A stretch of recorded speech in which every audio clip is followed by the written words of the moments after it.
Oh, jeez. I'm dead. What happened? I'm uncautious. I'm uncautious. Where are you?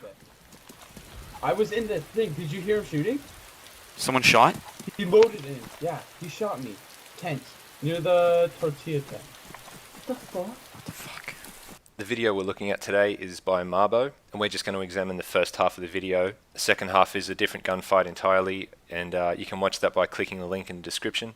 And I selected this one because I thought it followed on nicely from Tactical Breakdown number 3. I'm going to use some of the terminology I just made up in that episode. So if you haven't seen that, it's a good time to go back and watch that first.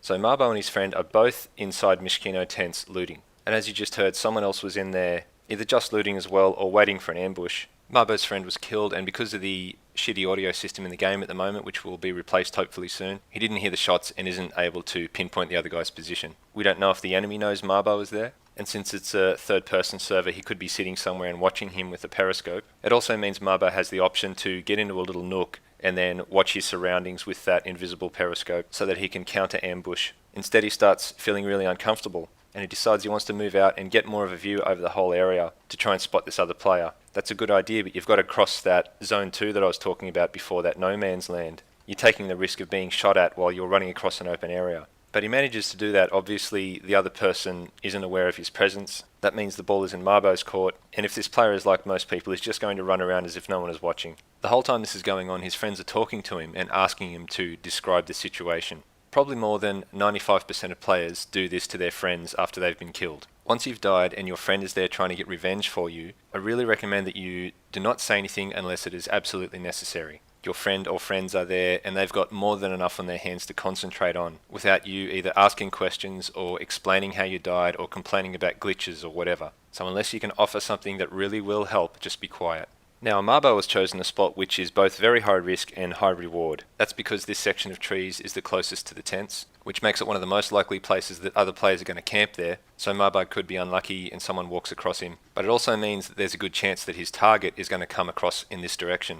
And once Marbo finally spots the other player and sees the direction that he's moving, he correctly predicts the way that he's going to leave the tents. And now it's a matter of staying calm and waiting for the right time to ambush. Now the target is finishing up and he's getting ready to cross zone 2. Marbo's getting ready to take the shot once he's in the open, but there are a couple of problems. It's going to be hard to land a shot at this range with this weapon. If Marbo misses or doesn't take him down with one shot, that other player is going to zigzag like crazy. Then he's going to be really hard to hit, and he's probably going to charge up in your face like an idiot, and then it's a coin toss gunfight. Yeah, I see where he is. I have a line of sight on him. Well, you shoot. I don't know how accurate is it though. This thing's probably pretty accurate. Yeah, I know.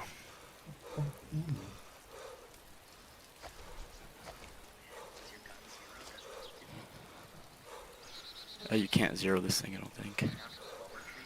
Oh, I see where he is, dude. If I wait for him to leave, I can get him. He's probably gonna leave that way. I want him to do something like eat, bandage. Then he's straight. Yeah. He was in one of these tents. If he left it, I could see him. I see him now.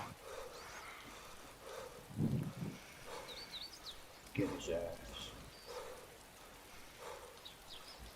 He's coming up this way. One good thing you did was choosing a moment when the other player was running in a straight line toward him. Much easier to land the shot that way.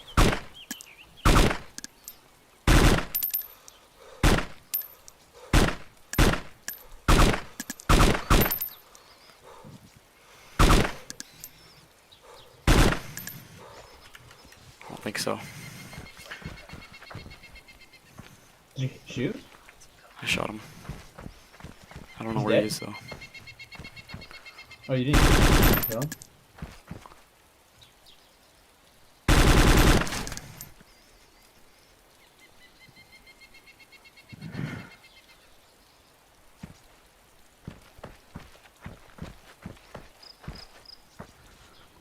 Wait, and he didn't. Did you see him get hit? I don't know. I don't see him get hit. Is he down? Dude, Is if that he's a him? freaking hacker. No, he's down. He's dead. He's dead. Nice. Thank you! Thank you! Thank you! Let's go. Shoot him in the head. Make sure he's Yeah, he's dead. dead. He's definitely Make dead. him dead. He's confirmed. Make him dead. Once the threat's gone, talk all you want. I laughed at the part where he's saying make him dead over and over again. So firing early and not taking him down means that he's lost his biggest advantage, which is the other player not knowing he's there. I probably wouldn't have taken that shot so early. I might have waited until they got a bit closer and tried to hit him in the back or the side. You want to take out as many variables as possible. Try not to give them a chance to fight back. But once it's on, it's on. That player moves up into a tree really close to Marbo. Really bad idea. And Marbo gracefully pumps that tree full of lead. And I do enjoy that moment where he walks around the tree and sees that body laying there. We're finished with Marbo's video for now, but now we're going to watch some of Vanguard's footage for illustrative purposes. In Tactical Breakdown number 3, we talked about all the different types of players that inhabit an area like the Moschino tents. And we sort of divided them up by their tactical behaviour. The big one I forgot to mention was all of them. By that I mean groups of players. And when you have a group, you have the opportunity to fulfill more than one role. And the main thing I would have done differently in Marbo's example is not to have both players in the tents at the same time, but to have one giving overwatch while the other does the looting. That way the player who's in Zone 1 can have eyes in the back of their head because their friend in Zone 3 is letting them know what's coming. And you don't need a gun to do that, you just need a scope or binoculars. You don't need hacks to see other people, just take pride in using decent tactics. Anyway, in this example here we got Vanguard overwatching the Moschino tents, TLA Will is down there, and a group of 4 players rolls up, starts charging in there. Vanguard sees it and gives Will plenty of time to get the hell out. So that works really well. What if we take it a step further? What if we had a third player? They're not focusing on the tents at all. They're watching around in Zone 3, watching the back of the sniper. Remember that type of player I talked about in the last video who's going to be combing through those woods looking for people who are camping? That's who the third player should be watching out for. Remember, one of the greatest advantages you have is seeing other players first. So optimize your team for that. It's once you've actually spotted them that you can decide how to begin the engagement. You can take your time to set up the ambush instead of one of your friends panicking and firing a shot that probably misses. And then you're all running around like headless chickens trying to find the enemy and taking fire.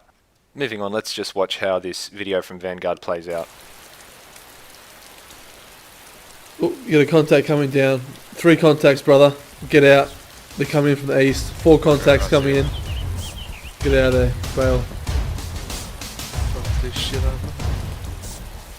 Heading northwest. Yeah, they're coming in. Holy shit, dude. Just fucking saw one of them while